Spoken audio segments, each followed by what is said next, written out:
Hi, நான் உங்கள் சுதா சந்தோஷ். நம்ம இன்றைக்கி என்ன வீடியோ பார்க்க போகிறோம் அப்படின்னா, அப்பன் முருகருடைய கிருத்திகை, சித்திரை மாதம் வர கிருத்திகை. சித்திரை மாதம்னு இல்லைங்க, எந்த மாதத்தில் வந்தாலும் சரி, வருஷத்தில் 12 மாதமும் கிருத்திகை, வளர்பிறை சஷ்டி, தேய்பிறை சஷ்டி, இந்த மூணுமே நீங்கள் வழிபட்டுட்டே வரீங்க அப்படின்னாக்க எந்த கஷ்டம் வந்தாலும் அது எல்லாத்தையுமே பொடி பொடியாக ஆக்கி நம்மளை வாழ்க்கையில் சந்தோஷமாகவும் மேலே மேலே ஏற்றிட்டு போயிட்டே இருப்பார் அப்படின்றது என்னுடைய நம்பிக்கை.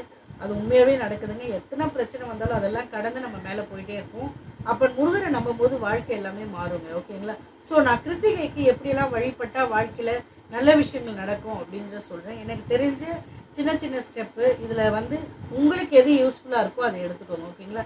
வர ஞாயிற்றுக்கிழமை கிருத்திகை வருது சித்திரை மாதத்துக்கு. ஓகேங்களா? அன்றைக்கி உங்களால் விரதம் இருக்க முடியும் அப்படின்னா இருங்க. அதுக்கு அடுத்து ஒரு 2 நாள் 3 நாள்லேயே சஷ்டியும் வருது, வளர்பிறை சஷ்டி, அதையுமே ஃபாலோ பண்ணிக்கோங்க. இந்த எல்லா நாள்லையுமே நான் காமனாக பண்ணக்கூடிய ஒரு விஷயம் அப்படின்னா விரதம் இருக்குது. உங்களால் விரதம் இருக்க முடியும் அப்படின்னா விரதம் இருங்க கட்டாயமாக. அதே மாதிரி சண்டே வரதுனால நான்வெஜ் செய்யணும்னா அன்னைக்கு ஒரு நாள் கொஞ்சம் அவாய்ட் பண்ணிக்கோங்க. அதுக்கு அடுத்த நாள் செஞ்சு சாப்பிட்டுக்கோங்க, ஒன்றும் தப்பு கிடையாது. ஓகேங்களா? ஸோ நீங்கள் வீட்டில் சாமி கும்பிட போகிறீங்க அப்படின்னா அது ரொம்பவே நல்லது. அன்றைக்கி கோயிலுக்கு போயிட்டு வரதுனால உங்களால் முடிஞ்சால் போயிட்டு வாங்க. நான் எப்போவுமே மேக்ஸிமம் வீட்டில் சாமி கும்பிடுவேன். வீட்டில் சாமி கும்பிட்றீங்க அப்படின்னாக்க கட்டாயமாக பண்ணக்கூடிய விஷயம் ஒன்று வேல் பூஜை. உங்கள் வீட்டில் வேல் இருந்தால் கண்டிப்பாக வேல் பூஜை பண்ணுங்கள். அதுவுமே வெறும் பாலோ தயிரோ, நம்ம வீட்டில் என்ன பொருள் இருக்கும், மஞ்சளோ குங்குமோ சந்தனம் விபூதிட்டு என்ன இருக்கோ அதில் நீங்கள் பூஜை பண்ணுங்கள். அதுக்கான பலன் ரொம்பவே அதிகம். ஓகேங்களா? இன்னொன்று வெற்றிலை தீபம், 6 வெற்றிலையை வச்சு சர்க்கோணம் கோலம் போட்டு பொறுமையாக உட்கார்ந்து முருகருக்கு வேண்டி பாருங்கள். அதோடைய பலன் ரொம்பவே அதிகம். இன்னொரு விஷயம் என்னென்னா, நீங்கள் விரதம் இருக்கீங்க, இல்லை பூஜை பண்ண போகிறீங்க, இல்லை சாமி கும்பிட போகிறீங்க அப்படின்னா அன்னைக்கு ஒருத்தரை கூப்பிட்டு வயிறார சாப்பாடு போடுங்க. அப்படியே என்னால் முடியாதுமா அப்படின்னீங்களா, வெளியே யாருக்காவது ஒரு 5 பேருக்கு சாப்பாடு நீங்கள் வீட்டில் செஞ்சு கூட எடுத்து கொடுங்க. அது பெரிய சாப்பாடு, சாம்பார், வத்த குழம்பு அப்படிலாம் இருக்கணும் இல்லை. சிம்பிளாக ஒரு தயிர் சாதம், இல்லை லெமன் சாதம், ஒரு புளியோதரை, உங்கள் கையால் என்ன முடியுதோ அதை பண்ணி பாருங்கள். இல்லைங்க எங்களால் சமைச்செல்லாம் தர முடியாது அப்படின்னாக்க யாருக்காவது ஒரு டிஃபனாவது வாங்கித்தாங்க கடையில். அதுவுமே முடியாதுன்னா ஒரு பிஸ்கெட், ஓகேவா, என்ன வாங்கி தர முடியுமோ அன்னைக்கு நம்ம கையால் ஏதாவது ஒன்று தானம் பண்ணுங்க. ஓகேவா? அது அன்னதானமாக இருந்தால் ரொம்ப நல்லது. ஓகேங்களா? பூஜை அன்னைக்கு நம்ம கையால் தானம் பண்ணுறதுல அது அன்னதானமாக இருந்தால் ரொம்ப நல்லது. இப்போ நான் வீட்டில் உட்காந்து சர்க்கோணம் கோலம் போடலாம் போகிறேன் அப்படின்னு நினைக்கிறவங்க, சர்க்கோணம் கோலம் போடுறதுக்கு எப்படியும் நம்ம அரிசி மாவு அரைக்க போகிறோம். ஓகேவா? அந்த அரிசி மாவை வச்சு நம்ம கோடியான கோடி நன்மையை எடுத்துக்க முடியும், புண்ணியம் எடுத்துக்க முடியும்னா அது உண்மைங்க. அது எப்படி தெரியுமா? நமக்கு இது வெயில் சீசன் வேறு, எங்கே பார்த்தாலும் எறும்பு இருக்கும். அப்படியெல்லாம் நம்ம வீட்டுக்குள்ளேயே எல்லாம் எறும்பை வர வச்சுக்க முடியாது இல்லையா?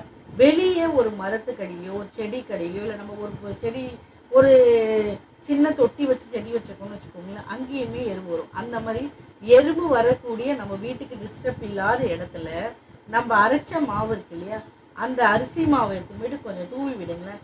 அங்கே லட்சக்கணக்கான இல்லை ஆயிரக்கணக்கான எறும்பு சாப்பிட்டு போகும். அது பெரிய புண்ணியம். ஓகேங்களா?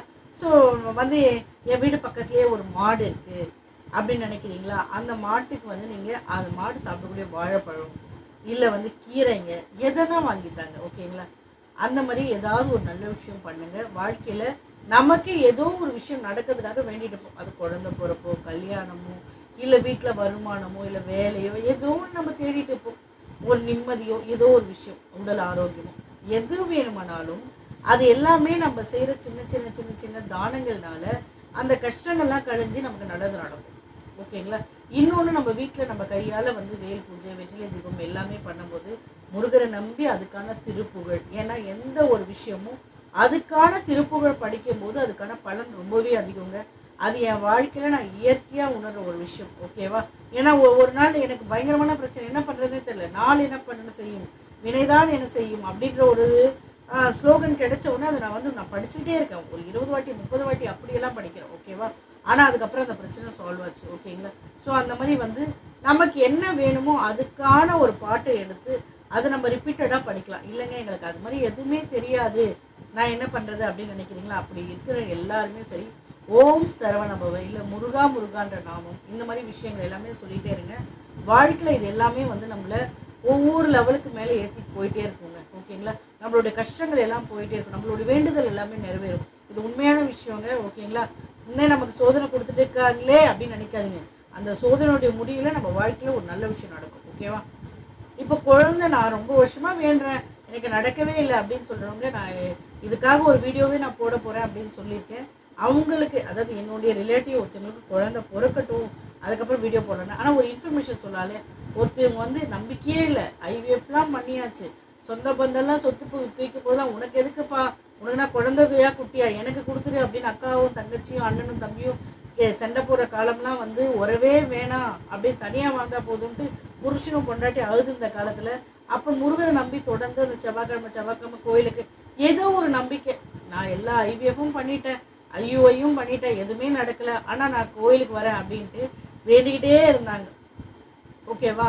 ஆனால் அப்போ முருகர் வந்து ஒரு அருள் புரிஞ்ச மாதிரி 15-16 வருஷம் கழிச்சு குழந்தை பட்டு இருக்கு நேச்சுரலாக. ஓகேவா?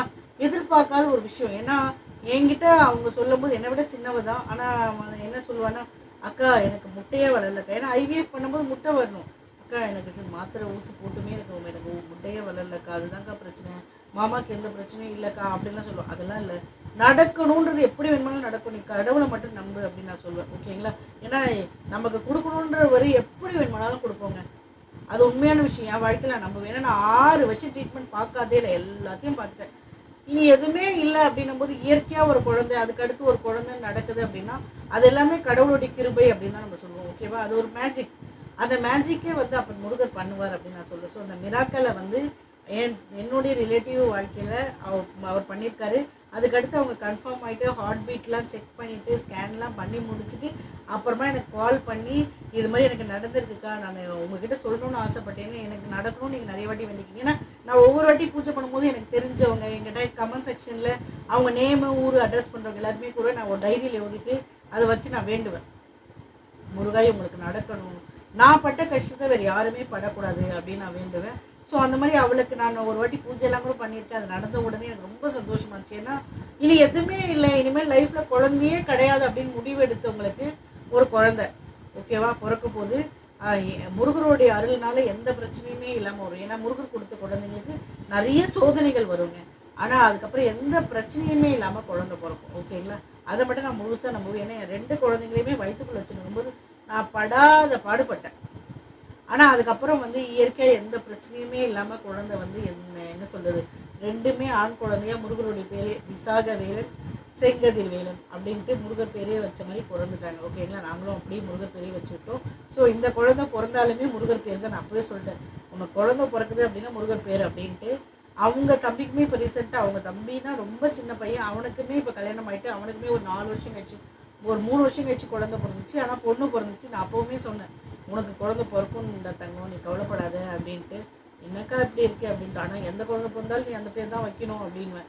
அப்புறம் கடைசியில் பொண்ணு பிறந்துச்சு. என்னக்கா இது நான் அப்பவுமே சொன்னேன், நீ முருகர் பேர் தான் வச்சே ஆகணும் அப்படின்ட்டு. அப்புறம் பேர் வச்சு எனக்கு கால் பண்ணுறாக்கா சஷ்டிக்கான்னு வச்சுருக்கேன். ஏன்னா அவங்க ஃபங்க்ஷனுக்கெல்லாம் கூப்பிடுவாங்க, நான் சென்னையில் இருக்கேன், அதனால் எல்லாத்துக்கும் போக மாட்டேன், நான் போகும்போது அவங்கள போய்ட்டு பார்த்துக்குவேன், அதுதான் உண்மை. ஓகேங்களா? ஸோ அந்த மாதிரி வந்து மேஜிக் பண்ணக்கூடியவர் அப்பன் முருகர். அவர் வந்து வாழ்க்கையில் ஒவ்வொன்றையுமே வந்து நமக்கு என்ன தேவையோ அதை எடுத்துன்னு வருவார். அது எந்த விஷயமா இருந்தாலும் சரி, அதில் நமக்கு என்ன தேவையோ அதை கொடுப்பாரு. அதனால் முழு நம்பிக்கையோட அவருக்கு நீங்கள் வேண்டிக்கோங்க. இந்த கிருத்திகை சஷ்டி இதெல்லாம் விடவே விடாதீங்க. உட்காந்து வீட்டில் வேல் பூஜை வெற்றிலை தீபம்லாம் பண்ண முடியாமல் பண்ணுங்க. உங்களை சுற்றி இருக்கவங்க யாருக்காவது நீங்கள் சாப்பாடு கொடுங்க, இல்லை கஷ்டப்படுறவங்களுக்கு ஏதாவது சாப்பாடு கொடுங்க, இல்லை குட்டி குட்டி குழந்தைங்கன்னா அவங்கள கூப்பிட்டு ஒரு வாழை இலையில் 4 பேருக்கு சாப்பாடு போடுங்க. எல்லாமே போதும்னு சொல்கிற வார்த்தை வரையிருந்தாங்க. அந்த வார்த்தையை சொல்லிட்டு அது வந்து நிறைவுபட்டுச்சு அப்படின்னாக்கு அதை விட வேறு எதுவுமே இல்லை. நீங்களுமே அன்றைக்கி விரதம் இருக்க முடிஞ்சா இருங்க. அப்படி இல்லைன்னா சாப்பாடெல்லாம் சாப்பிட்டுட்டு கூட வீட்டில் ஒரு நல்ல ஒரு படையில போட்டு அவருக்கு நல்லா வேண்டி அவருக்கு அவங்க கையால் என்னென்னலாம் படைக்க முடியுமோ அதெல்லாம் படைச்சி அவர்கிட்ட வேண்டிக்கோங்க. கண்டிப்பாக நல்லது நடக்குங்க. ஓகேங்களா? இவ்வளோ நேரம் இந்த வீடியோவை ஸ்கிப் பண்ணாமல் பார்த்து தேங்க்யூ. வர ஞாயிற்றுக்கிழமை கிருத்திகை மிஸ் பண்ணாதீங்க. அதுக்கப்புறம் சஷ்டி வரைக்கும் அதையுமே விட்டுறாதீங்க. எல்லாமே வாழ்க்கை மாறும். நீங்கள் முருகரை வேண்டிகிட்டே இருங்க, வாழ்க்கையில் எல்லாமே நல்லதாகவே அமையும். அவரை நீங்கள் கேட்டு வேண்டிக்கும் போது எல்லாமே பாசிட்டிவாக இருக்குங்க. ஓகேங்களா? ஸோ நீங்கள் ஃபஸ்ட் டைம் பார்க்குறவங்களா இருந்தால் மறக்காமல் சப்ஸ்கிரைப் பண்ணிவிடுங்க. உங்கள் ஃப்ரெண்ட்ஸுங்களுக்குமே சொல்லுங்கள், யாருக்காவது குழந்தை இல்லாமல் இருக்குது, திருமணம் நடக்காமல் இருக்குது அப்படின்னாக்க முருகரை நம்பி வேண்டி தொடர்ந்து 6 வாரம் அவரை வேண்டி ஏதாவது ஒரு வேல் பூஜை வெற்றிலை தீபம் பண்ணி பாருங்கள். கண்டிப்பாக அந்த 6 வாரம் முடியறதுக்குள்ளே நல்லது நடக்கும். எதுக்காக வேண்டிக்கிறாங்களோ அதுக்கான திருப்பு விழா படிக்க சொல்லுங்கள். ஓகேங்களா? உங்களுக்கு ஏதாவது டவுட்ஸ் இருந்தாலும் கமெண்ட் செக்ஷனில் கமெண்ட் பண்ணுங்கள். எனக்கு தெரிஞ்சால் அதை நான் வீடியோவாகவோ இல்லை ரிப்ளையாகவோ பண்ணுறேன். ஓகேங்களா? ஓகே, பாய்.